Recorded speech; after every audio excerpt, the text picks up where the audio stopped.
Le maraîchage étant un type d'agriculture intensive, l'idée est de maximiser l'utilisation du sol tout en produisant dans des cycles de temps très courts, d'où l'emploi du tracteur à tous les stades de la production. Magali, 23 ans, est devenue experte dans l'art de les piloter. Et son parcours est un bon exemple des opportunités qui existent dans le secteur. Ça fait 2 ans que je suis là, donc au début j'étais en tant que manutentionnaire, donc je faisais un peu de tout. J'avais très envie d'apprendre comment ça marchait un tracteur, puis surtout j'adore travailler dehors. Et puis petit à petit on m'a fait confiance et puis je suis montée sur des tracteurs et puis là maintenant je suis dans les serres avec le chef de culture.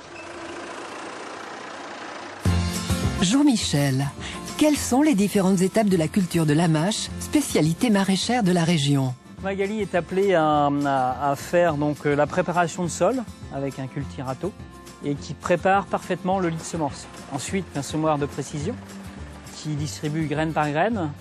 Et ensuite, le sablage pour mettre à peu près 5 mm de sable sur la planche. Et ensuite, son travail intervient à la récolte pour conduire la récolteuse de mâche.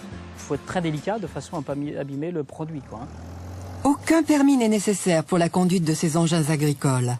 Il existe cependant 3 niveaux de compétences professionnelles que l'on peut acquérir grâce aux formations dispensées en entreprise. Moi j'ai appris sur le tas et je ne connaissais rien avant, on m'a tout appris ici. J'ai réussi et puis avec le courage et puis voilà. Les grandes serres sous lesquelles travaille Magali sont appelées des tunnels. Sur ce site, il couvre 100 000 m², l'équivalent de 10 terrains de foot. Le moins que l'on puisse dire, c'est que Magali n'aime pas qu'on lui mâche le travail. Pour conduire ces engins de plusieurs tonnes, mieux vaut avoir le compas dans l'œil. Car ici, les planches, comprenez l'espace de terre cultivé où poussera la mâche, doivent être parfaitement rectilignes. Les qualités qu'il faut en tant que chauffeur, il faut être minutieux, il faut être propre dans son travail, être adroit, ne pas aller trop vite. Ce que l'on recherche, c'est d'avoir donc un sens végétal, principalement sur la récolte, d'avoir aussi un sens mécanique par rapport au tracteur. Ils sont bons les fusibles intérieurement? Oui, j'ai regardé, ouais, ils ne sont pas cramés. Sont bons. Oui. J'ai choisi ce métier parce que c'est vrai que c'est la vraie vie dehors, c'est le plein air, c'est super.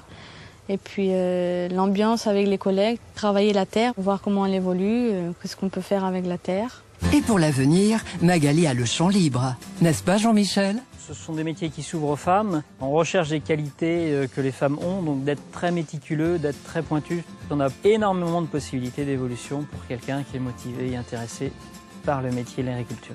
Et du maraîcher plutôt. C'est vraiment un plaisir de venir au boulot tous les matins. C'est vrai que moi j'adore ce métier. Depuis que maintenant je le connais, c'est vrai que non, je m'en passerai plus.